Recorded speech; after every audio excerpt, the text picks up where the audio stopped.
ଜ୍ୱରରେ ଆକ୍ରାନ୍ତ 30 ପରିବାର। ଜ୍ୱରରେ ଆକ୍ରାନ୍ତ 30 ପରିବାର। ଏଭଳି ଘଟଣା ଦେଖିବାକୁ ମିଳିଛି ଗଜପତି ଜିଲ୍ଲା ମୋହନା ବ୍ଲକ ବିରିକୋଟ ଗାଁରେ। ଗାଁର 9 ଓ 10 ନମ୍ବର ୱାର୍ଡରେ ବସବାସ କରୁଥିବା 40ରୁ ଊର୍ଦ୍ଧ୍ୱ ମହିଳା ଓ ପୁରୁଷ ଜ୍ୱରରେ ପୀଡ଼ିତ ହୋଇ ରହିଛନ୍ତି। ପ୍ରଥମେ ଜ୍ୱର, ତାପରେ ଗୋଡ଼ ହାତ ବିନ୍ଧା ସହ ଗୋଡ଼ ହାତ ଫୁଲି ଯାଉଥିବା ଅଭିଯୋଗ କରିଛନ୍ତି ପୀଡ଼ିତା ମହିଳାମାନେ। କିଛି ଲୋକ ମେଡିକାଲରେ ଚିକିତ୍ସିତ ହେଉଥିବା ବେଳେ ଅଧିକାଂଶ ଲୋକ ଘରେ ପଡ଼ି ରହିଛନ୍ତି। କେଉଁ କାରଣରୁ ଏହି ରୋଗ ବଢ଼ିବାରେ ଲାଗିଛି ତାହା ଏବେ ଗାଁରେ ଭୟ ସୃଷ୍ଟି କରିଛି। ଏନେଇ ବିରିକୋଟ ମେଡିକାଲ ଅଧିକାରୀଙ୍କୁ ପଚାରିବା ପରେ ସେ କହିଥିଲେ ଏ ପର୍ଯ୍ୟନ୍ତ ମେଡିକାଲକୁ 2ଟି କେସ୍ ଆସିଛି।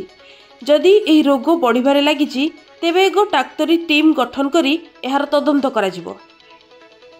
ଅନିତା कौन है से ଜ୍ୱର, ମୁଣ୍ଡ ବଥା, ଦେହ ମୁଣ୍ଡ ସବୁ ବଥା ହେଉଛି, ଗୋଡ଼ ହାତ ସବୁ ବଥା ହେଉଛି। ମେଡ଼ିକାଲ ଗଲେ ମଧ୍ୟ ଔଷଧ ଦେଉଛନ୍ତି, ସାର୍ମାନେ କିଛି ଭଲ ହେଉନାହାନ୍ତି, ଭଲ ହେବାର ନାହିଁ।